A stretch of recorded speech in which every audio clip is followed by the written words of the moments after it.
आप देख रहे हैं खबर दर खबर।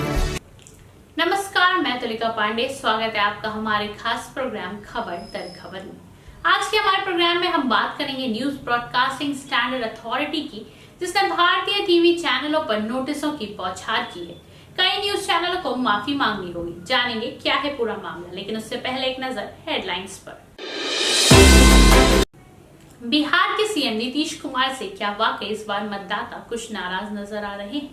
ये सवाल इसलिए उठे क्योंकि इस चुनाव के दौरान कुछ रैलियों में उनके खिलाफ जमकर नारेबाजी देखने को मिली। यही नहीं, अब उनकी एक रैली के दौरान ऐसी तस्वीरें सामने आई जिससे मतदाताओं में उनके क्रेज की स्थिति का पता साफ तौर से चल जाता है। दरअसल उनकी एक चुनावी रैली में कई कुर्सियां खाली नजर आई। ये तस्वीरें मुजफ्फरपुर के सकरा की है, जहां मुख्यमंत्री नीतीश कुमार चुनावी रैली के लिए पहुंचे थे। इस दौरान रैली स्थल में मौजूद कई कुर्सियां खाली नजर आ रही थी। लोगों की कम पहुंचने की वजह से सवाल उठना लाजमी है कि क्या मतदाताओं का उनसे मोह भंग हो रहा है। फिलहाल ये तो 10 नवंबर को चुनाव नतीजा के बाद ही पता चलेगा। भारत में पहली बार हाईकोर्ट की सुनवाई हुई लाइव, यूट्यूब पर किया गया प्रसारण। गुजरात हाईकोर्ट में पहली बार सुनवाई का लाइव प्रसारण हो रहा है। ये हाईकोर्ट के इतिहास का पहला मामला है। गुजरात हाईकोर्ट ने घोषणा की 26 अक्टूबर से मुख्य न्यायाधीश विक्रम नाथ की कोर्ट से लाइव स्ट्रीमिंग की कार्रवाई शुरू कर देंगे। मुख्य न्यायाधीश की अध्यक्षता वाली खंडपीठ के समक्ष कार्रवाई को यूट्यूब पर लाइव स्ट्रीम किया जा रहा है। इससे पहले अपनी प्रेस वार्ता में हाईकोर्ट ने सुप्रीम कोर्ट के एक फैसले का उल्लेख किया, जिसमें कहा गया था कि जनता को वीडियो कॉन्फ्रेंसिंग के माध्यम से आयोजित अदालतों की सुनवाई देखने की अनुमति दी जानी चाहिए। वार्ता में निर्मा विश्वविद्यालय के स्कूल ऑफ लॉ के छात्र पृथ्वीराज सिंह जाला द्वारा दायर एक जनहित याचिका का भी संदर्भ है, जिसमें अदालत ने खुली अदालत के सिद्धांतों और न्याय तक पहुंच रखने वाले अदालतीय कार्रवाई को लाइव स्ट्रीम करने का आदेश दिया। Yes. So I was reading para 32 on page 109. Yes. Second last line. At the same time, it is the case of some of the petitioners that they are permanent residents of state of Gujarat and having passed 11th and 12th standard from the schools situated in state of Gujarat, they are not fitting into eligibility criteria only on the ground that they have studied 10th standard from the schools situated outside state of Gujarat. We deem it appropriate that the said matter is required to be considered by the respondents. Now, Millards, with these directions, my lords may kindly have a look at page 113. 113. On 25th of June 2018, Yes. a proviso was inserted. Millards, if I can just read two. In the Gujarat Professional Medical Educational Courses, regulation of so-and-so, in rule 4, in sub-rule 3, before the existing proviso, the following provisos shall be inserted, namely, provided that for the purpose of admission for the academic year 2018-19 only, the candidates who have studied and passed 10th standard from the school located outside the state of Gujarat shall also be eligible. Similarly, Millards, for the next year, on page 116, Yes. dated 15th June 2019, again they dated, Millards, at the last line, for the year 2019-20. Now the question, Millards, the rule works retrospectively, Millards, for the past 3 years. So the 10th standard, only 10th standard people have been left out, students have been left out. Now this year, the question is, Millards, can they have to extend the same benefit for this year only? Next year, if someone comes before the court with a similar relief, then yes, state is right in not extending the benefit by way of this notification in exercise of powers under subsection 1 of section 20. Now the rule cannot work for 11th, 12th, 11th and then stop at 10th. If they want to make the rule operative and working, Millards, there is no question of challenge to the rule, but it has to operate for 3 years. You have to give this relaxation for the last year, that last time for this year. Next year, if I come before my lords or anyone comes before my lords with the same rule on hand, yes, state is legitimate in saying that no, now we cannot do it because 10th standard you have not cleared in that year. So therefore, Millards, the benefit has to be extended as far as this year is concerned only. Lastly, Bharat और America से जारी तनाव के बीच चीनी गुपचुप तरीके से जंग की तैयारी में जुटा हुआ है।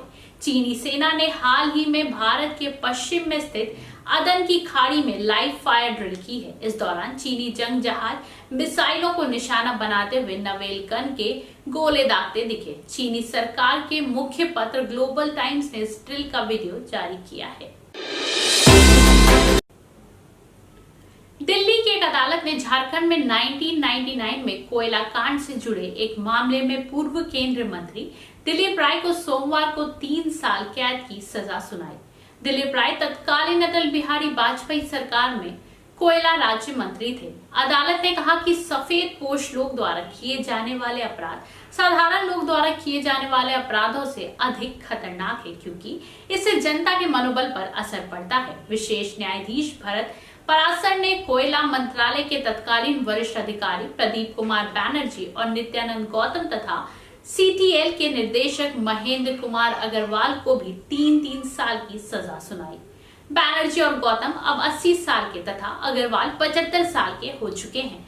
अदालत ने हालांकि इन लोगों को जमानत प्रदान कर दी है, जिससे कि वो फैसले के खिलाफ ऊपरी अदालत में संपर्क कर सके। अदालत ने राय पर 10 लाख रुपए, बैनर्जी और गौतम पर 2 लाख रुपए तथा अग्रवाल पर 60 लाख रुपए की जुर्माना भी लगाई है।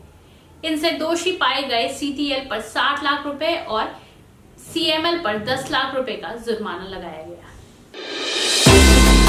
बंगला फिल्मों की एक्ट्रेस और तृणमूल कांग्रेस की सांसद नुसरत जहां का एक वीडियो इन दिनों सोशल मीडिया पर खूब वायरल हो रहा है।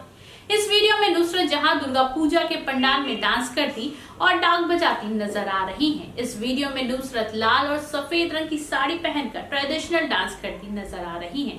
वीडियो में कुछ और महिलाएं भी दिख रही हैं जो नुसरत जहां के साथ डांस करती नजर आ रही हैं। सावधानी बरतते हुए उन्होंने अपने चेहरे पर मास्क भी लगाया है। नुसरत का ये वीडियो सोशल मीडिया पर खूब वायरल हो रहा है। देखिए इस वायरल वीडियो को।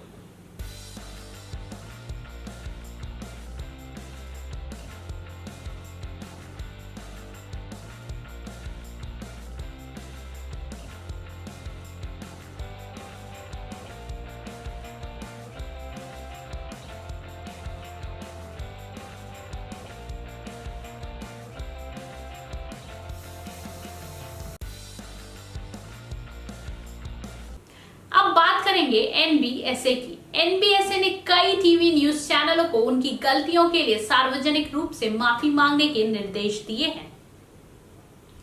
सबसे ताजा मामला टीवी चैनल टाइम्स नाउ से जुड़ा है, जिससे NBSA ने 27 अक्टूबर की रात 9 बजे माफी मांगने को कहा है। NBSA के अनुसार टाइम्स नाउ ने 6 अप्रैल 2018 को प्रसारित एक कार्यक्रम में लेखिका और सामाजिक कार्यकर्ता संयुक्ता बासु को गलत छवि पेश करने की कोशिश की थी, वो भी तब जब संयुक्ता को उसी शो में अपना पक्ष रखने का मौका भी नहीं दिया गया।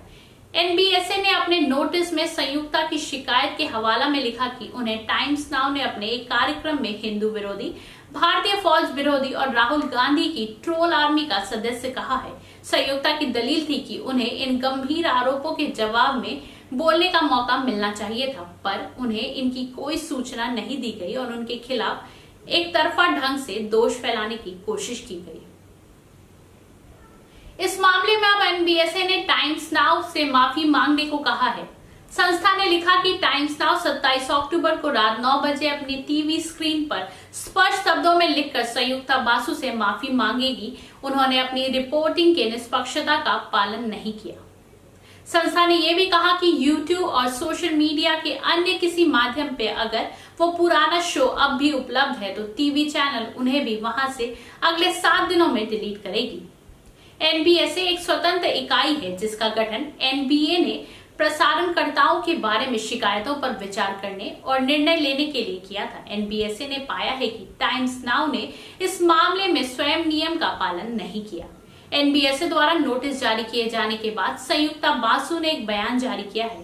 उन्होंने एक ट्वीट में लिखा कि हमारी जीत हुई है। राहुल गांधी से मेरी मुलाकात के बाद ये सब शुरू हुआ। टीवी चैनल ने राहुल को निशाना बनाने के लिए मुझे हिंदू विरोधी और ट्रोल आर्मी का सदस्य कहा, पर वो गलत थे, ये साबित हो गया। अपने बयान में संयुक्ता ने लिखा कि मैंने 25 मार्च 2019 को शिकायत की थी।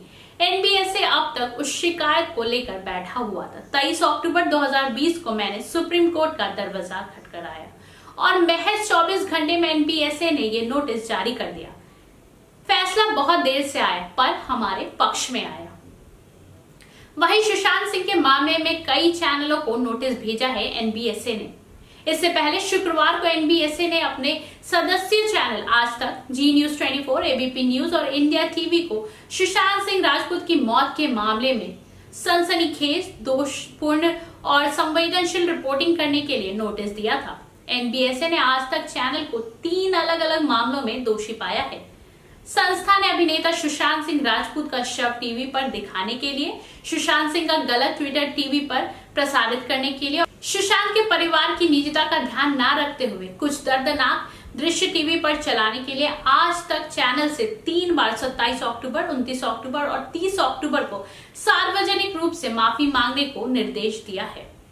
संस्था ने आज तक चैनल पर 1 लाख रुपए का जुर्माना भी लगाया है।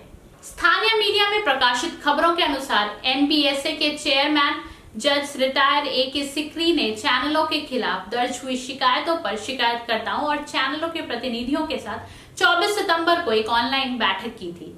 इस बैठक में एनबीएसए के चेयरमैन ने कुछ भारतीय टीवी चैनलों पर चली टैगलाइन जैसे ऐसे कैसे हिट विकेट हो गए सुशांत, सुशांत जिंदगी की पिच पर कैसे हिट विकेट हो गए, सुशांत इतने अशांत कैसे, सुशांत की मौत पर 7 सवाल और पटना का सुशांत मुंबई में फेल क्यों पर चिंता जाहिर की थी। साथ ही चैनलों के प्रतिनिधियों से कहा था कि वो भाषा और प्रसारण की मर्यादा का ध्यान रखें। शुक्रवार को एनबीएसए ने आज तक की विवादित हिट विकेट वाली टैगलाइन की ओर इशारा करते हुए कहा कि ऐसा लगता है जैसे सुशांत, जो अब दुनिया में नहीं है, उनसे सवाल पूछा जा रहा है। संस्था ने इस टैगलाइन को आपत्तिजनक बताया और कहा कि ये किसी की निजता और गरिमा को प्रभावित करती है। एनबीएसए ने जी न्यूज और रजत शर्मा के चैनल इंडिया टीवी को 27 अक्टूबर को रात 9 बजे माफी मांगने के लिए कहा। वहीं न्यूज 24 को 29 अक्टूबर की रात 9 बजे अपना माफीनामा पेश करने को कहा।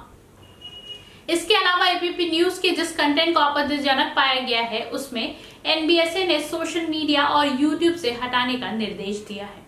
तो जैसा कि आपने देखा, टीवी चैनल्स की मुश्किल कम होती नजर नहीं आ रही है पहले बार और फिर एनबीएसए। अब देखना होगा कि क्या ये तमाम टीवी चैनल अपना माफीनामा पेश करते हैं। तब तक के लिए आप देखते रहिए हमारे चैनल मिल्लत टाइम्स को। कौन जीत रहा है बिहार, किसकी बनेगी सरकार? 15 साल लालू प्रसाद, 15 साल नीतीश कुमार, किससे आई बिहार में बहार? कौन है सीएम की कुर्सी का हकदार? कितनी सीटों पर जीत रही है ओवैसी की पार्टी? छोटे छोटे दलों से क्या फर्क पड़ रहा है वोट पर? दिखाएंगे हर खबर, हर समाचार, पेश करेंगे हर सीट का सर्वे, बताएंगे पब्लिक का मूड, दिग्गजों की सीट पर रखेंगे बारीक नजर। हमसे जुड़िए, हमें देखिए, हमें सुनिए, क्योंकि हम आपको रखेंगे up to date. Millat times सबसे पहले।